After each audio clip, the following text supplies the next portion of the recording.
Bayan kammala zazzafan shirin fim ɗin wata shida, sashi na 3, episode 3, babu shakka a yanzu haka an tafi hutun tsawon lokaci. Baya da irin yadda daraktan shirin fim ɗin ɗan Hausa ya fito ya zazzafar sanarwa tare da ƙara tunatarwa da masoya kallon shirin fim ɗin cewa sai ranar 25 ga watan Mac, shekarar 2026, wato bayan ƙaramar sallah, za a dawo haska zazzafan shirin fim ɗin na wata shida. Tabbas kwarai da gaske masoya kallon shirin fim ɗin da dama sun so su ga yadda za ta kaya tsakanin Dahiru da kuma Zara a cikin shirin fim ɗin, sakamakon kasancewar irin yadda suka ga rayuwar Dahiru da kuma Zara tana matukar ɗaukan hankalin masu kallon shirin. Tabbas mun san cewa shirin fim ɗin wata shida yana matukar burge ku sosai. To tabbas a yanzu haka sai ku gyara zama don jin mu ɗauke da zazzafan sanarwar wacce muke tafa da ita, sannan ku kuma ji zazzafan sharhi akan shirin, sannan ku kuma ji yadda take kayawa a nan gaba sakamakon kasancewar irin yadda Shatu ta gama bayyanawa Zara komai dangane da Dahiru. Tabbas amma kafin jin wannan zazzafan sharhin da kuma zazzafan sanarwar wacce muke tafa da ita, a yanzu haka dai muna mai ƙara roƙonku idan wannan shine zuwanku na farko wannan shafin namu mai albarka, kafin ku wuce ku daure ku je ku danna mana subscribing sannan ku danna ƙararrawa. Domin ta haka ne za mu tabbatar da kuna samun dukkanin cikakkun sharhinmu da kuma zazzafar sanarwar wacce muke kawo muku da zarar mun dora.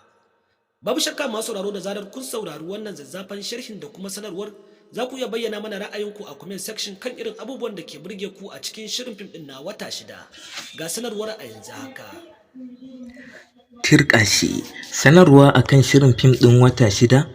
Mun tafi hutun azumi daga daraktan shirin. A yanzu dai haka ku biyo ni domin ku ji yadda aka yi wannan sanarwa ta fito tare da irin kalaman da suka fito kai tsaye daga bakin wannan gagarumin daraktan ɗan Hausa ke magana. Wato daga wannan episode da za ku kalla a daidai wannan lokaci mun tafi hutun azumin Ramadana.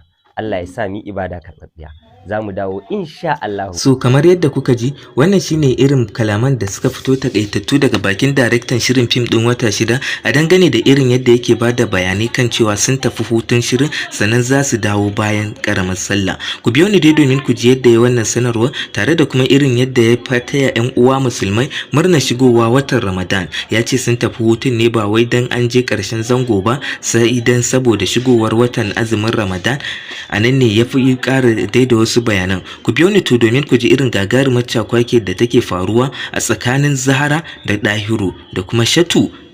Duk dai za ku ji, amma kafin mu kawo muku irin wasu muhimman abubuwa dangane da shirin, muna ga mai roƙonku da ku daure ku danna alamar subscribe, sannan kar ku manta ku taɓa alamar ƙararrawar sanarwa, sannan ku yi wa bidiyon namu alamar like. Mun gode.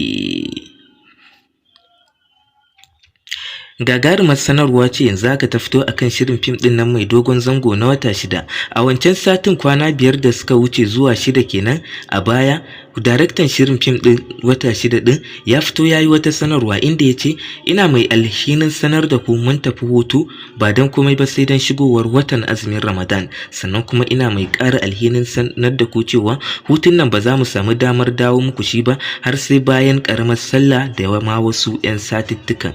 Anan ne dan Hausa din da ya ƙara da cewa wannan hutun da muka tafi na wata shida ba za mu dawo ba har sai ranar 25 ga watan March, ma'ana dai wata mai kamawa, wanda a yanzu haka idan muka yi lissafi da sauransu za mu ga cewa a sanarwar da ya akalla a yanzu ma haka da akwai sauran sati kusan 5 da ya rage kafin a dawo shirin fim din na wata shida.